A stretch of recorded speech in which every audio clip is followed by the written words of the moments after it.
The New York Times touts a new study saying disparities between black and white children are based on racism. President Trump congratulates Putin on his sham election, and Democrats threaten civil war. A lot to get to. I'm Ben Shapiro. This is The Ben Shapiro Show. So, good morning. At 11:06 Eastern Time, I declared a coup. I am now President of the United States. The current government of the United States has been dissolved in its entirety, and all of them will be replaced by non-corrupt, non-prostitute, stupping people. This is how this is going to work from here on in. The IRS has been dissolved, and I declare a thumb war as well. Your new American Republic, however, is brought to you by our friends at Birch Gold. So, Birch Gold is the place you need to go if you are interested in hedging against the volatility of the stock market. If it looks like the stock market has been bouncing around like a ping pong ball lately, that's because it has. There's some inherent volatility. Apparently, the Fed's going to raise interest rates again. You don't follow any of this stuff, but you want to take a small portion of your wealth and put it in precious metals to guard against the vicissitudes of the market. Well, that is what Birch Gold is there for. My friends over at Birch Gold have a long-standing track record of continued success with thousands of satisfied clients, countless five-star reviews, an A+ rating with the Better Business Bureau. Contact them at Birch Gold Group now to request a free information kit on physical precious metals. They have a comprehensive 16-page kit, and it reveals how gold and silver can protect your savings, how you can legally move your IRA or 401k out of stocks and bonds and into a precious metals IRA. Again, these are the folks I trust for precious metals investing. To get your no-cost, no-obligation kit, go to www.birchgold.com/Ben. That's www.birchgold.com/Ben. So, you wonder, where is your new studio, Mr. Shapiro? Well, my new studio is directly outside the Speaker of the House's office. Actually, this office right here, this magnificent office, festooned with American flags and bust of George Washington just behind these flags, the true American president. This office was apparently the place where President Trump, right after his inauguration, went to sign a bunch of bills and also tweet some stuff. And so it is very important for that reason. I will not suggest what has happened on this desk. I don't know, so I can't speculate. You know, maybe some things have happened. I don't know. I just can't speculate. But later today, I'm going to be speaking with the Speaker of the House, which should be an honor and a privilege for him, for me. No, it'll be great, and I'm looking forward to talking with him. But there's a lot of news that's happening. So I've been asked by a lot of people to go through a study that was reported yesterday by the New York Times. So one of the main issues that has cropped up so often in American society these days is, of course, racism. Right? Racism this and racism that, and racial disparities are indicative of the horror of American life. Right? America's racism problem is what has generated income inequality between black folks and white folks. And there's this brand new study from the New York Times, complete with massive, beautiful graphics, all about how black people can't get ahead in America. Here was the headline from the New York Times yesterday. Okay, extensive data shows punishing reach of racism for black boys. It's a pretty shocking headline, right, for the New York Times, which usually ends around its headlines. Usually it says something like, data sometimes suggests black people have faced discrimination in certain areas, people say. Right, that's a normal New York Times headline. So this one's a hard-hitting headline. Extensive data shows punishing reach of racism for black boys. Okay, so what exactly does the study show?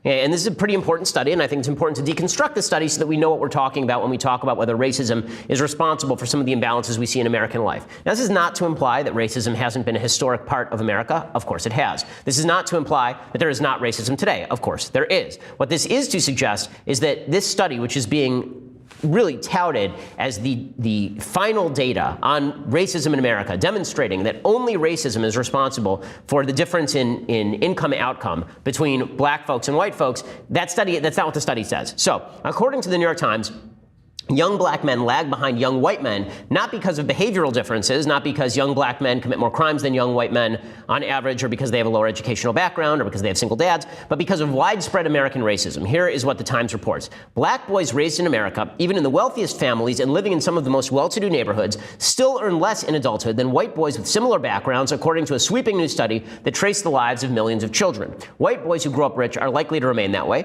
Black boys raised at the top, however, are more likely to become poor than to stay wealthy in their own adult households. So what this study's main finding is that if a black kid, a young black boy, grows up in a rich household in Beverly Hills next to a rich white family in Beverly Hills with a young white boy, that the black boy is more likely to fall into poverty than the white boy, even though they start off in the same area and with the same two-parent family. And so this must obviously be due to racism, right? This is the New York Times' take on the study. According to the Times, quote, gaps persisted even when black and white boys grew up in families with the same income, similar family structure, similar education levels, and even similar levels of accumulated wealth. So they're removing all the factors that people would normally suggest contribute to disparities between black income and white income. They're saying even when a rich black kid grows up rich and black with two parents and goes to a good high school and all this stuff, they still have lower outcomes than white folks. And the IQ is not the problem, right? So there's some people who are racially suggestive, we shall say, who say that maybe this is because black folks have lower IQs on average than white folks. The data is not there to suggest that. The reason the data is not there to suggest that is because the income outcome, right? The outcome of income for black women is exactly the same as for white women who grow up rich. So the disparity only exists between young black men and young white men. It does not exist between young black women and young white women. So if you have a rich black girl who grows up next to a rich white girl, they basically are going to have exactly the same income as their life progresses. So as I acknowledge, right? The study openly acknowledges that the racism doesn't extend to black women. So first of all, this gives the lie to a lot of the intersectional nonsense you hear from the left. So the case for intersectionality is that everyone's experience is different and is predicated upon group differences. A black woman is both black and a woman. This means that she has two status symbols, right? Being a female means that she has somehow been victimized by American society, and being black means she's been victimized. That means a black woman has been more victimized than a black male. Now, the study suggests the opposite, actually. This study actually suggests that young black men do worse in American society than black women. So much for that intersectional point. But this finding that no income gap exists between black and white women raised in similar households should also make you wonder, is this really about racism? Is racism the dividing line? Because, again, black women happen to be black. So if black women have the same outcomes as white women when given the same circumstances, wouldn't that suggest that racism is not actually the central problem, right? Black women aren't not black just because they're treated well by the surrounding community, right? That's a foolish argument. The study itself says that black women earn slightly more than white women, conditional on parent income. There's little or no gap in wage rates or hours of work between black and white women. And black women also have a higher college attendance rate than white men, conditional on parental income rather. So immediately, this should give you some serious pause as to the headline that was espoused by the New York Times. Again, the New York Times headline here was extensive data shows punishing reach of racism for black boys. They're already attributing all of the difference between black boys and white boys to racism, even though that racism apparently just disappears with regard to black women, which is kind of weird. Right? Immediately you should wonder, is racism really the dividing factor here, or is it that black women and black men actually have different perspectives on decision-making processes in higher income households? Right? Is it possible that young black men and young black women are encouraged to pursue different activities, even in higher income households with two parents? Right? The study also finds that income gaps between whites and Hispanics are converging and will disappear in very short order. Asian Americans actually earn more than whites raised at the same income level. So again, this should call into question, if America is such a deeply racist place, why is it only racist apparently against black boys? Right? Not against black women, not against Hispanics, not against Asians, just against black boys. And this should make you wonder. It's also worth noting that one of the chief arguments in favor of the notion that blacks suffer under a regime of white privilege, when they say that, people like me can't speak on politics because we are a member of a white privileged class and the system was built for us. One of the arguments for white privilege is that black people suffer in the United States today because of a historic wealth gap. That because black people were subject to slavery and Jim Crow, they have less wealth in the families in which they grow up. Okay, well, there is that wealth gap, but the study demonstrates that family wealth is actually not an indicator of continued life success for black men. So even when black men are growing up with a tremendous amount of wealth, they're having poorer outcomes in terms of income than white men are. So that suggests that wealth is actually not the primary differentiating factor between the outcome of people's earning power. So this is the big question of the study. The big question of the study is, are black men failing in a way black women are not because of discrimination, or is it because of differences in behavior? So my suggestion is that it would have something to do with differences in behavior. And the study itself suggests this, right? This is not the stuff the New York Times wants to cover. It's all buried in the 100-page study that I read yesterday. For example, the study discusses criminal behavior among high-income young black men, but it doesn't actually investigate the possible causal link between criminal behavior and drop in income. So the study says that black men raised in the top 1% of income, right, people who are millionaires, were as likely to be incarcerated as white men raised in households earning about $36,000 a year. So is that the fault of white racism? That's an amazing statistic. That means that a black kid growing up in a millionaire household is as likely to go to prison as a white kid growing up in a household earning $36,000. Is that the result of racism, or is that the result of bad individual behavior? Is it really that the police are staking out Beverly Hills for young black men who live in that area and then just arresting them willy-nilly? Or is it possible that criminal rates among young black men, even in upper income areas, are higher than they are among young black women, for example? And it has nothing to do with race, right? It has to do instead with certain cultural inculcation, which I'll get to in just a second.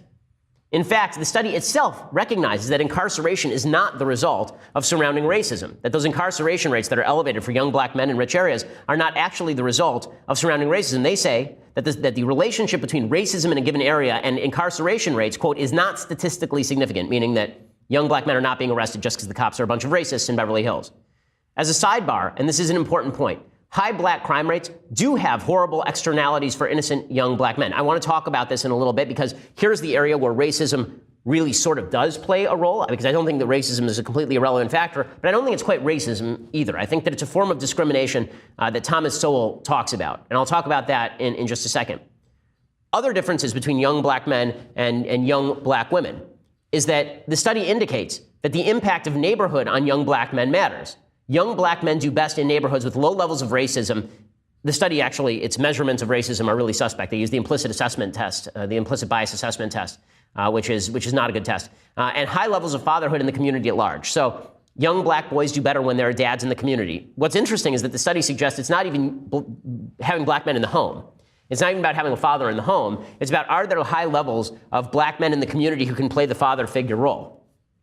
So that's an interesting thing. More social fabric helps raise boys better, whether they are white or black. But these communities are pretty rare, right? Single motherhood does remain prevalent in the black community, and the study admits, quote, the fraction of low-income black fathers present is most predictive of smaller intergenerational gaps. So again, it's about single motherhood. It is not really about racism. Black boys who grow up in areas with high father presence are also significantly less likely to be incarcerated, which could explain part of the association with higher employment rates. So I will get to the end of this study and a word about discrimination in just a second. First, I want to say thank you to our sponsors over at Indochino. So, you want to look like James Bond?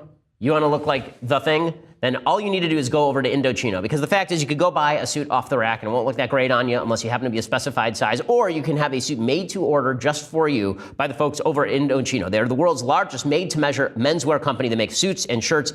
They're created to your exact measurements for a great fit. I've been to the Indochino workshop over in Beverly Hills, and it is just fantastic. They allow you to personalize your suit. They allow you to pick how you want the lapels to look. They allow you to pick the color, the lining, everything. It actually is a lot of fun. And not only that, the suit fits fantastically well. Or you can go online and submit your measurements, and they'll send it directly to your house. And you have all the same abilities to personalize your suit. Again, you go there, you pick your fabric, you choose your customizations, you submit your measurements, and then you just wait for the custom suit to arrive in a few weeks. It's Indochino.com. And right now, my listeners get any premium Indochino suit for just $379 at Indochino.com when you enter Shapiro at checkout. Again, that's Indochino.com when you enter Shapiro at checkout. You get any premium Indochino suit for just $379. That is 50% off the regular price for a made-to-measure premium suit, and shipping is free. Check it out, Indochino.com, promo code Shapiro. That lets them know that we sent you, and also you get the best-looking suit you've ever worn, any premium suit for just $379 plus free shipping as well. And they really are terrific. If they make a mistake, they help you correct it. It's really great. Indochino.com, and again, use that promo code Shapiro at checkout. Okay, so back to the study that the New York Times calls a damning indictment of American racism with regard to young black boys. What I have suggested is that the data from the study actually suggests that differentiations between the outcomes for rich young black men and young black women, for example, or young black men and young white men, has little to do with generalized American racism and a lot to do with personal choices that are being made in the black community, even in areas that are more wealthy. Right? So the study tries to attribute to generalized racism a little bit this differentiation between young black men and young white men, even if they are both rich. Right? The study's take on racism is actually its weakest methodologically. It uses that implicit association test, as I suggested. This is the implicit bias test. If you've been in college, they've forced you to take an IAT. What that is that stupid test where you're supposed to click on words as black and white faces appear. And what it's supposed to show is that if you click on negative words, when a black face appears more quickly than you click on negative words when a white face appears, this is your supposed racism. The problem is that the implicit assessment test actually doesn't measure real-world racism, nor is it even duplicable. If you take the test twice, you can game the system. Right? So you can take the test once, and it'll come up as you're a racist. You take it again, and now you're not a racist anymore. So the test is not actually duplicable. It's not a good measurement. The study itself states that closing the gap between whites and blacks is largely driven by high rates of father presence among low-income blacks. And the study even dismisses, right? This is the stuff, all the stuff the New York Times didn't report, right? The New York Times headline is that America's racists and black boys are suffering. Here's what the New York Times didn't report. There's a direct quote from the study. Policies focused on improving the economic outcomes of a single generation, such as cash transfer programs or minimum wage increases, are less likely to have persistent effects unless they also affect intergenerational mobility. So in other words, the Democrats' favorite methods of closing this gap, they don't do anything.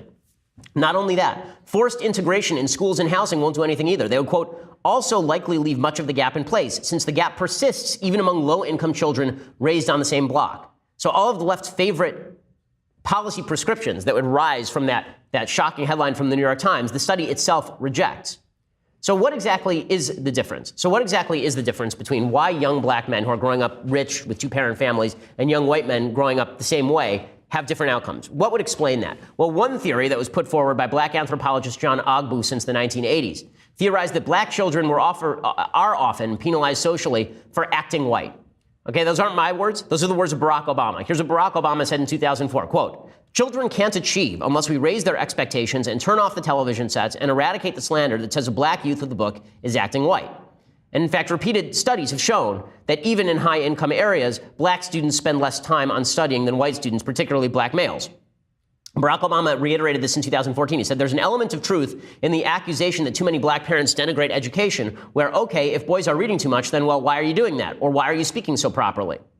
Right? This was a serious question that was asked about Barack Obama in 2008 by people on the left. Is he black enough because he doesn't speak in Ebonics and because the president used to, the ex-president used to, had a very mellifluous speaking voice. And if you turned on the radio, you wouldn't know whether he was white or black. He didn't use particular dialects. Right? There's a lot of talk. Is he too white? Right? Is Clarence Thomas too white? Right? Are educated black people too white? This is a serious issue that there are a lot of people who have faced. Larry Elder has talked about this a lot. Thomas Sowell has talked about this. There is a cultural denigration in certain parts of the black community against education. By the way, this exists in certain parts of the white community as well. In Hillbilly Elegy, J.D. Vance talks specifically about this in impoverished white communities in Appalachia, for example. Communities that value education and that promote education are more likely to have children who value education, promote education, and end up with better life outcomes. The reason that Asians outperform whites is because Chinese American culture and Korean American culture, to take a couple of examples, are heavily focused on education and achievement. This is also true of Jewish Americans who came to the United States dirt poor and tested below average on IQ tests before they acclimated and ended up becoming one of the wealthier subgroups in the United States. Black children spend significantly less time on homework than any other race of children. Asian children spend significantly more time on homework. That makes a difference. Harvard's Roland Fryer, another black scholar, formalized a particular peer effect, acting white, which potentially contributes to the ongoing puzzle of black underachievement. His suggestion is that you are socially ostracized if you spend too much time studying as a young black male. The New York Times doesn't go into any of that, of course. All they do is they say young black men do worse than young white men. That must be to some greater racist issue. Now, here is where discrimination comes in. I promised you there would be discussion of discrimination. Here is the discussion of discrimination. So, there are three types of discrimination. At the end of the show, I'm going to talk about things I like. I'm going to recommend Thomas Sowell's book. He has a brand new book out on discrimination. We're going to interview him for the show. Thomas Sowell is one of my favorite thinkers. People have asked me before, if I were not declaring a coup and declaring myself president today, who would I do that for? And I've said that I would do that for Thomas Sowell, who I think is the best thinker in the country. Thomas Sowell's book, he talks about three separate types of discrimination. And it's important for us to distinguish these things in our mind so that we are exact when we use words like discrimination.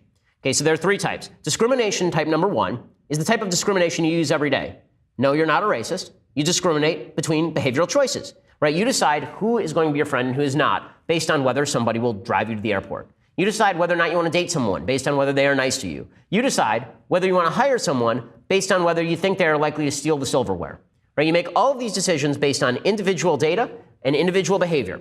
That's not racism, right? That's just what we do every day. We're always making these decisions. Our entire day is a series of discriminatory decisions that we make against one particular choice and in favor of another. That's totally innocent discrimination. This is what Thomas Sowell calls type 1A discrimination. Then there is type 2 discrimination. Type 2 discrimination is the absolute overt alt-right racism. Black people are inferior, they're genetically inferior, and therefore we can't hire them, they shouldn't be allowed into schools, we should live apart from them, et cetera, right? That is actual outright discrimination and racism. That exists, but it's a relatively small amount in the it's a very low level in the United States. In fact, I would suggest that racism across the world is much higher than it is in the United States. Then there is the type of discrimination that is somewhere in the middle. Okay, this is what Thomas Sowell calls discrimination 1B. So remember, 1A was you discriminating amongst choices. 1B is you discriminating about individuals based on group data. So here is the example that Thomas Sowell uses, right, for discrimination 1B.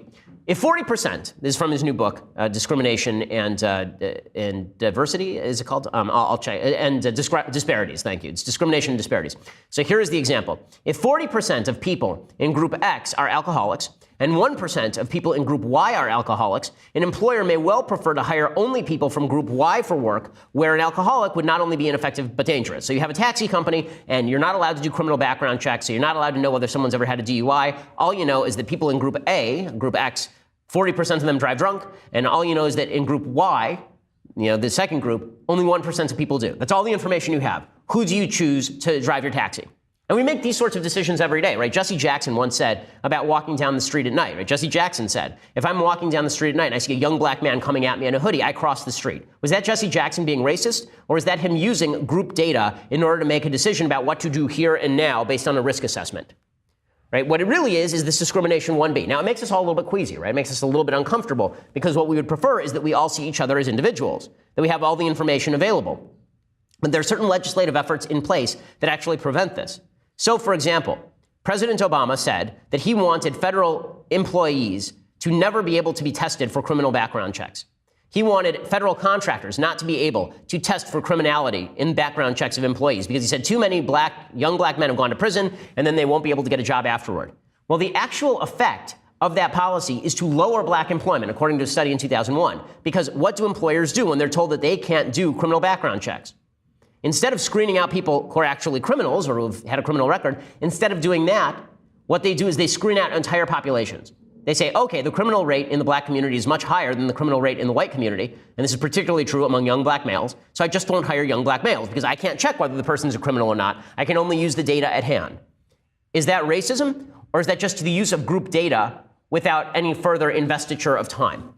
Okay, and what we can, so there's two things that we can do to stop this sort of discrimination. I'll explain the two things we can do to stop discrimination 1B in just a second, and this is really where I think we should be putting some of our efforts. But first, I need to say thank you to our sponsors over at the USCCA. So mass shootings, terror attacks, they can happen, as we've seen, anytime, anywhere, unfortunately. London, Paris, New York, Vegas, Parkland. After every tragedy, the politicians blame the only people who need the protection the most. Law-abiding people, right? This is what they do. They're constantly blaming people like me and people like you. You're a gun owner. And they say, well, why don't you just give up your AR? And then the media show a video of some idiot sawing off the end of their AR and being prosecuted for sawing off the end of their AR and making the gun an illegal weapon. Right? This is what the media constantly do. But now you can actually fight back. Okay, you can get the complete mass shooting survival guide from the USCCA. It is 100% free. You can claim yours for a very limited time at defendmyfamilynow.com. That's defendmyfamilynow.com. And in this guide, you will learn what we really know about mass shootings, how to survive an attack, proven strategies for stopping a shooter, and a whole lot more. Plus, the USCCA does wonderful work in ensuring that you are legally prepared in case, God forbid, you have to pull the trigger on somebody who's attempting to hurt you. Plus, this entire packet comes with a bonus audiobook so you can listen whenever you want as soon as you finish my podcast. You can claim yours in seconds. Right now, it's 100% free. And for a very limited time, you will also get a bonus security checklist for your office, church, or school. Go to defendmyfamilynow.com while you still can. That's defendmyfamilynow.com. Again, defendmyfamilynow.com. USCCA has a bunch of fantastic services they provide to you. Plus, you can get that complete mass shooting survival guide from the USCCA 100% free. Again, great folks over there. Defendmyfamilynow.com. That's defendmyfamilynow.com. Okay, so back to discrimination. So the reason that this actually plays a role with regard to the study that we're talking about is, let's take my suggestion for just a second. That one of the reasons that we see lower income outcomes, I know it's confusing when I say income outcome, what I mean is lower earnings outcomes for young black men than young white men who grow up in the same cohort. And why exactly do we see that? I'm saying maybe it's individual choices, maybe it's educational disparities brought on by cultural disdain in certain parts of the black community for education, the acting white phenomenon. Right? There are a bunch of factors that need to be taken into account the study doesn't actually take into account. But let's start with criminality. So let's suggest that the statistics really are stunning, that something like 10% of young black men in the top quintile actually have been convicted of a crime. It's something insane. It's a really, really high number. And let's say that we have all these bans on the books that prevent you from doing federal background checks, criminal background checks on your employees. And so employers start using broad-based discrimination based on data. So they start using group data because they can't use individual data. And that means that innocent young black men are caught up in the court. And just like in the alcoholics case, 60% of the group of people who are considered more alcoholic are not alcoholic. But those people are not being hired because all the taxi company cares about is not hiring any alcoholics, and they've been prevented from screening for DUI background. right? So there are two ways to prevent this.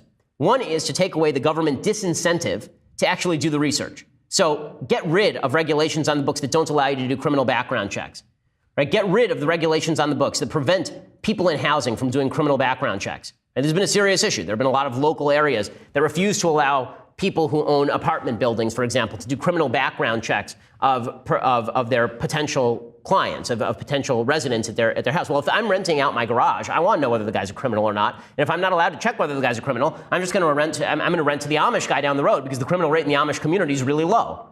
Right? You can actually play this forward, not even with regard to black and white. You can play it forward to any community. The criminal rate in the Amish community is extremely low. If I have a choice between the normal non-Amish white guy and the Amish guy, I will choose the Amish guy every time to occupy my garage. Right? Is that discrimination, or is that a database group decision that has nothing to do with racism? It has to do just with group data that you are now applying. Okay, so how do you get past that? Number one, you remove the disincentive. Now you treat people as individuals. You do a criminal background check. Yes, that means that people with a criminal record probably won't get hired. But guess what? It also means that innocent people of the same race or of the same group as the people with the criminal record will get hired. And this is what that 2001 study showed. When you got rid of regulations preventing criminal background checks, more black people were hired. So every time the left tries to help by preventing employers from gathering information, employers simply use group data, which is a worse kind of data. So that's something that has to change. The second thing that has to change is you need to change the group data. The group data itself has to change. So the criminal rates in the Jewish community when Jews first came over from Eastern Europe in the early 20th century were actually not low. They were quite high. Okay, they were quite high in the Italian community when Italian immigrants first came to the United States. In the Irish community, there was a reason where it said no Jews need apply, no Irish need apply, no Italians need apply. This has been true of virtually every single ethnic group that has ever entered the United States. When they first get here, they are poor and very often mired in crime. And then over the course of generations, the crime stops. Well, if you are going to prevent group data for being used as a basis for discrimination 1B in Thomas Sowell's modeling, then what you really need to focus on is how do you get that criminal rate down? Now, what the study suggests is the first thing you need to do is ensure that there are fathers in the community. Again, an individual decision having nothing to do with racism. As I've said many times in my speeches on this program, there's not a black man in America who was forced at gunpoint to impregnate a black woman and leave. Okay, not by a white racist. Okay, this has never happened. Or if it has, then it would be criminal and we'd prosecute it. Okay, individual decision-making is usually responsible for even group disparity. Okay, because there are cultural differences, because there are histories, because there are pathologies of poverty. All of this is true. It has nothing to do with race, by the way. Nothing I'm saying here has anything to do with implicit race, right? I mean, this happens among white people. It happens among black people. It's much more about behavior than about race. So what I would suggest is that if you actually want to get rid of discrimination 1B and get down to the level where we treat everybody as individuals, take away the bureaucratic and economic incentives to make group decisions, and number two, make sure that the group data itself changes by bringing enough cops into crime-ridden communities to ensure that the crime rate actually goes down rather than continuing to go up. Okay, so the reason I spend so much time on this is because number one, I got a lot of emails about this particular study, but number two, because I think that it's indicative of what the media want. The media only quoted a certain segment of the study, right? They said this shows that racism is responsible for young black boys not succeeding in America. And then it's pretty obvious they didn't even analyze the vast majority of the study, right? That entire section near the end where they say that forced housing integration is not going to work, and forced busing is not going to work, and income redistribution is not going to work, right? All of that was left out by the New York Times. It shows you the media bias when they are in pursuit of a particular agenda. Okay, so now I want to talk about a controversy that has broken out over President Trump, of course. So President Trump apparently called up Vladimir Putin, the dictator of Russia, who won an overwhelming election victory in the least surprising result since Fidel Castro won an overwhelming election victory. He is a dictator. Okay, Russia is a dictatorship. People like dictatorship for reasons I explained on Monday when I talked about romantic nationalism. President Trump made a boo-boo, okay? In the boo-boo, President Trump called up Putin, and he said, congratulations on your magnificent election victory. Here is Trump talking about it. I had a call with President Putin and congratulated him on the victory, his electoral victory. The call had to do also with the fact that we will probably get together in the not-too-distant future so that we can discuss arms, we can discuss the arms race. As you know, he made a statement that being in an arms race is not a great thing. That was right after the election, one of the first statements he made. And also to discuss Ukraine and Syria and North Korea and various other things. Okay, so the part that's troubling is obviously not to talk about the arms race. The part that's troubling is where he says that he congratulated Putin. So it has now been leaked to the Washington Post that Trump did not follow specific warnings from his national security advisors on Tuesday when he congratulated Putin. There was apparently a section in his briefing materials in all capital letters stating, "Do not congratulate," according to officials familiar with the call. So a couple of things. One, people in the White House should not be leaking what's on national security documents to the press. Okay, obviously there's some serious leaks still inside the White House. The fractiousness of the White House is insane. The fact that this stuff is leaking is not good. Second of all, if you want President Trump to do something, never write in capital letters for him not to do something. Okay, because if the President of the United States, he is like my 4-year-old daughter, who at this point in her life says whatever the opposite is of what I want her to say. Or if I want her to stop jumping on her bed, I have to tell her that I want her to continue jumping on her bed. Right? Never write on a piece of paper, "Do not congratulate Putin," and slide it in front of the president in all capital letters, because he's just going to, in his own mind, go, "I can congratulate whoever I want." Boom. Roasted. Okay, should he have congratulated Putin? Of course he shouldn't have congratulated Putin. Putin's a dictator. Okay, it's stupid to congratulate Putin. The defense of it was equally stupid. Sarah Huckabee Sanders, the spokeswoman for the White House, she said that, she was asked about this, and her answer was rather morally egregious. Here's what she said. Does the White House believe that the election in Russia was free and fair? Look, in terms of the election, we're focused on our elections. We don't get to dictate how other countries operate. What we do know is that Putin has been elected in their country, and that's not something that we can dictate to them how they operate. We can only focus on the freeness and the fairness of our elections, something we 100% fully support, and something we're going to continue to do everything we can to protect, to make sure bad actors don't have the opportunity to impact them in any way. No. Fail, no. Okay, WUT, what? Okay, that is not accurate in any way. The United States has a long history of criticizing how other countries run their elections when they are dictatorships. But that said, I'm going to talk a little bit about the media and Democratic response, because it is pretty hypocritical. First, you're going to have to go over to Daily Wire and subscribe. So for $9.99 a month, you can get a subscription to Daily Wire. That means you get the rest of this magnificent show from our brand new offices. We're not calling it the Oval Office. We'll just call it the Corner. But you'll be able to see the rest of the show. I mean, we paid for this place, right? So you may as well be part of it. $9.99 a month, you get that. You get the rest of Andrew Klavan's show live. You get the rest of Michael Knowles' show live. You get to be part of my mailbag on Friday when all of your life questions will be answered. You also get the very best in all beverage vessels, the Leftist Tears hot or cold tumbler. You can enjoy that with your annual subscription, $99 a year, cheaper than the monthly subscription. So get all of those things and all the glories for the annual subscriber price. And if you just want to listen later, go over to iTunes, go over to SoundCloud, go over to YouTube. Make sure that you subscribe. Please leave us a review. We always appreciate it. We are the largest, fastest growing conservative podcast in the nation.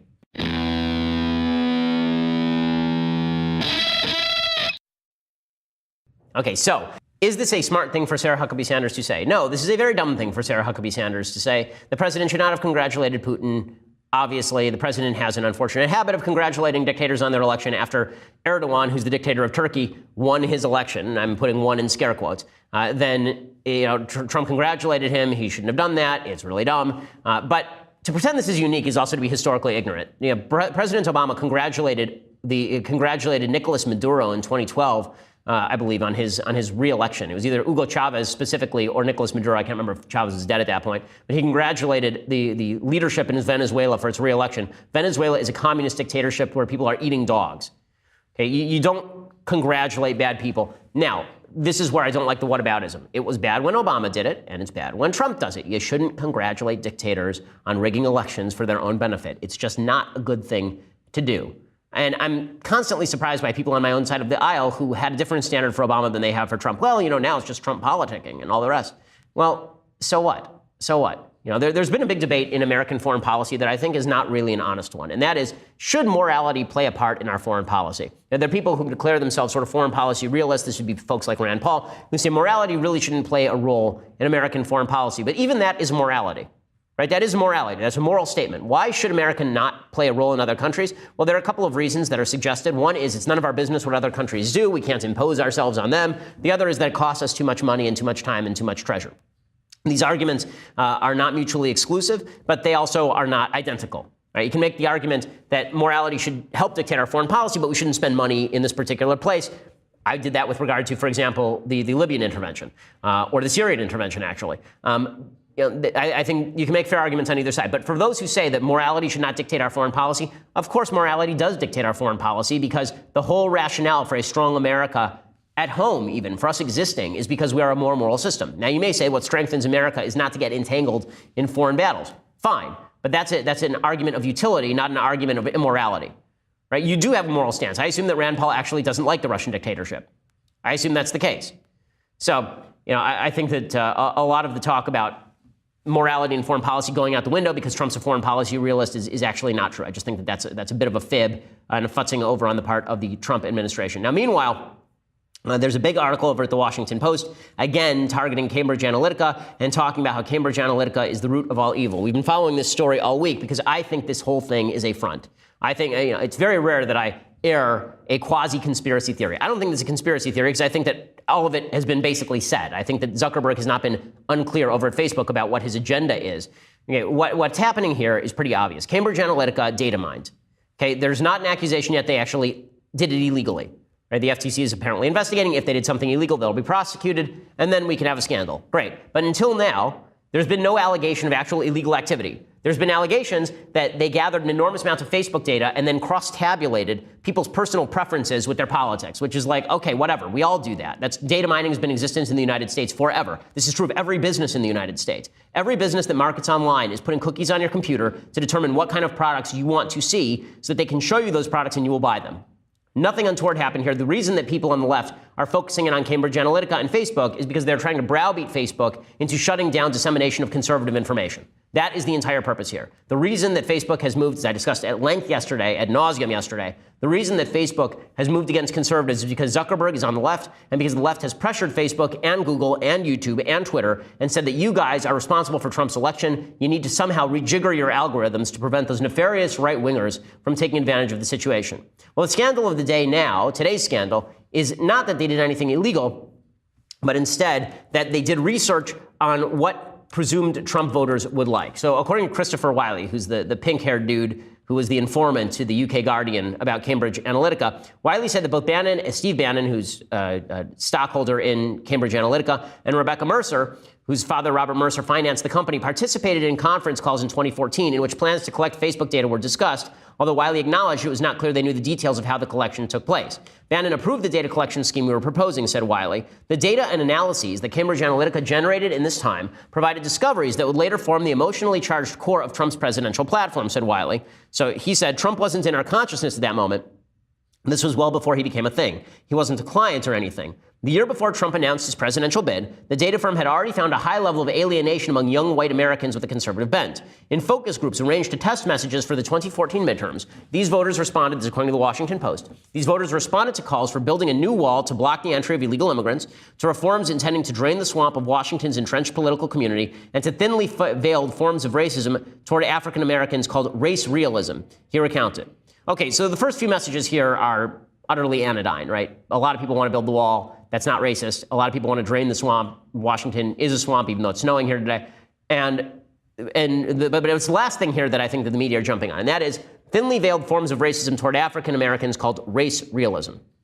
And so that's the only reference in this article to race and the crossover to potential Trump voters. Now, I don't have enough data here to actually make a decision as to what exactly was being pulled. We just don't know. Was it the actual term race realism? Because race realism is racist, okay? It has been linked to scientific racism. It's the basic idea that distinctions between groups are racially based, right? Not the argument that I was making with regard to, racial differences in outcome being linked to individual decision-making, but racial differences in outcome being linked to racial disparity in biology, right? That's race realism. If that's actually what was being pulled, that's not a good thing. That also doesn't suggest that everybody who's a Trump supporter was a race realist or knew that they were endorsing race realist messages. It also doesn't define race realism really specifically in this article. So I'd like to see a little more data on that before we declare every Trump voter racist, which is really what the Washington Post, it seems like, wants to do here. The firm apparently also tested views of Russian President Vladimir Putin. According to Wiley, the only foreign thing we tested was Putin. It turns out there's a lot of Americans who really like this idea of a really strong authoritarian leader, and people were quite defensive in focus groups of Putin's invasion of Crimea. Right, that, again, is not particularly surprising. There were polls done at the time, open polls, right? This is not Cambridge Analytica's doing. There are open polls about Putin at the time, and there were a lot of conservatives who were responding to how much they disliked Obama by saying that anybody who humiliated Obama on the world stage was suddenly good. Okay, that should have been an indicator that tribal politics had taken over. Vladimir Putin is a very bad guy. Authoritarian leaders are really bad. The idea that strong and powerful is a synonym for good is undemocratic and un-American. Okay, so this is a fight that I've been fighting for a long time.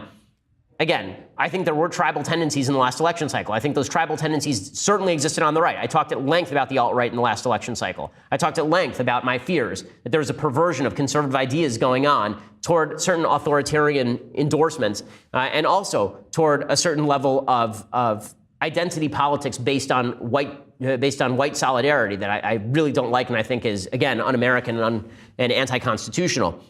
It also exists on the left, right? Obviously, Barack Obama in 2012, when he was data mining specifically toward particular groups, right? He had African Americans for Obama, and he had Jewish Americans for Obama, and gay Americans for Obama, and women for Obama.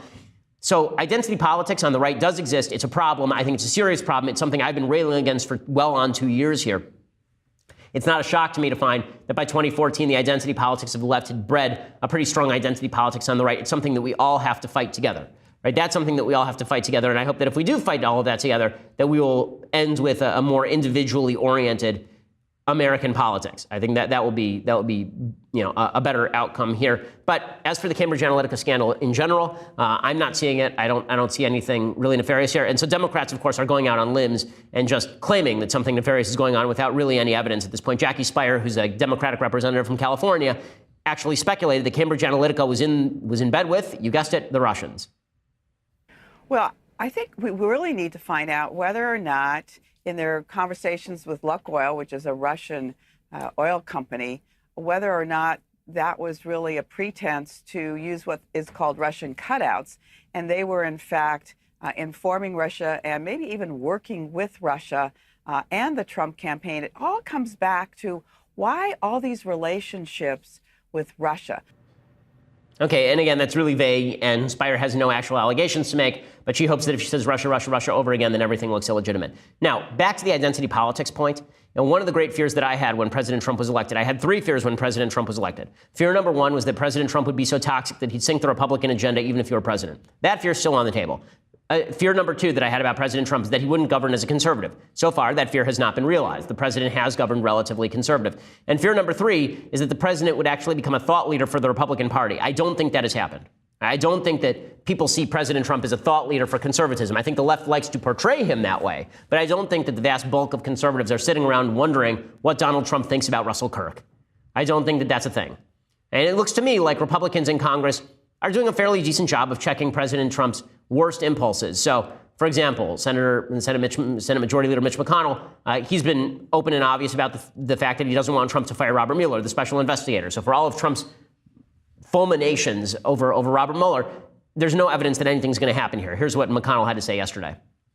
Well, look, I agree with the president's lawyers that Bob Mueller should be allowed to finish his job. I think it was an excellent appointment. I think he will lead, he will go wherever the facts lead him, and I think he will have great credibility with the American people when he reaches the conclusion of this investigation. So I have a lot of confidence in it. So listen, I think that President Trump still could toxify the Republican brand, but in reality, have Republicans fallen on bended knee to everything Trump wants to do? I think the answer is no. Okay, time for some things I like and then some things that I hate. So, things that I like today, I recommended the book earlier. It is fantastic. We're going to have Thomas Sowell on the program I think next week probably. It's called Discrimination and Disparities. It's a very short book, maybe 145 pages, all about whether statistical disparities are an indicator of discrimination. So it goes right to the heart of what I was discussing at the very beginning of the program. It was Sowell's model that I was talking about when I talked about the three types of discrimination. The book is really well thought out, like everything Sowell writes. Sowell is, I think, the best thinker in American politics for the last 30 years. And this book is just another piece of evidence to that effect. Okay, time for a quick thing that I hate. Okay, so The Shape of Water. This thing won Best Picture. It is an awful film. So I watched it originally and I thought it was an awful film, and then it won Best Picture and I thought, well, I'll give it another shot. Maybe I just missed the point. So I was on a plane to the East Coast and I watched the movie again. all I can say is I wanted to walk off the plane. Okay, it is that bad. It is one of the 10 worst movies ever made. This is not an exaggeration. It is an awful, awful piece of crap. Okay, it is good to look at, right? It's a pretty looking film.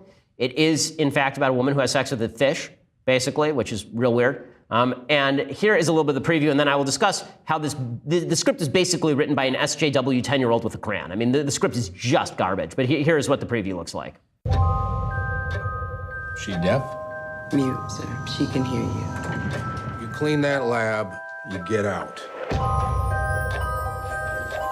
This may very well be the most sensitive asset ever to be housed in this facility. You may think that thing looks human. Stands on two legs, right? But we're created in the Lord's image. You don't think that's what the Lord looks like, do you? This creature is Okay, so this movie is just...